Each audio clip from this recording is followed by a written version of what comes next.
These are the 5 habits of successful sales coaches. First one, never try to coach someone on everything. If you're a sales manager, if you're a sales director, and you've got someone in your team who isn't particularly good at something, or maybe not particularly good at anything, and you think this person needs some help, I'm going to coach them. I'm going to coach the life out of them. What you do is you choose one thing at a time. For example, if they're currently not good at account planning, or if they're not good at something as simple as making an appointment, or conducting themselves during a sales meeting, choose one thing that they can't do at the moment and coach them on that.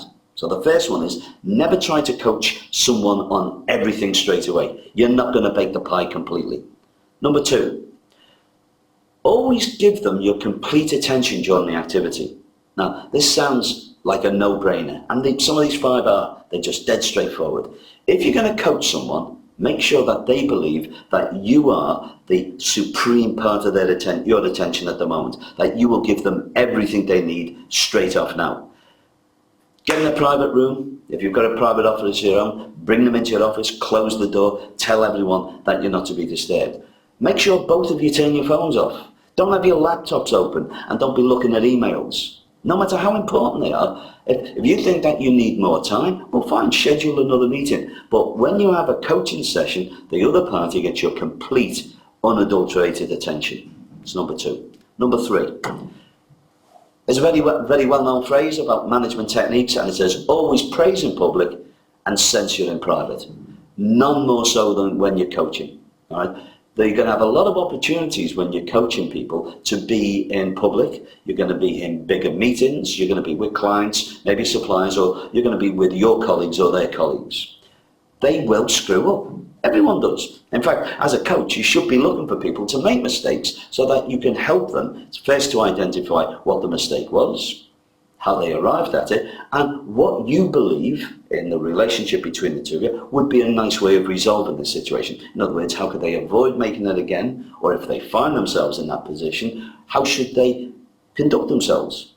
So that always is done in private. You always take the discussion away in private. No one else should hear. So praise in public, censure in private. Goes for most management tasks, but particularly for coaching.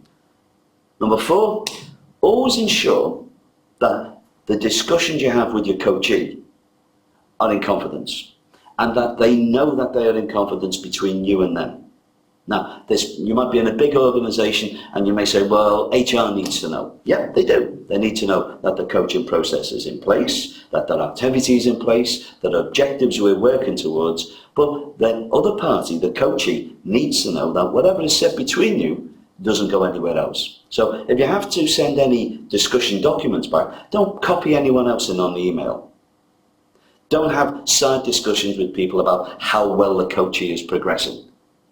And certainly if you have to do these, make sure that the coachee knows that you will only have these conversations after you've agreed between the two of you. So when you do have these relationships, it must be in confidence between the two of you. Otherwise, what you find is you don't get down to the nitty-gritty, and then what you find is that the objectives are compromised. Now finally, number 5, what you must be doing here is you must direct the coachee to do things themselves.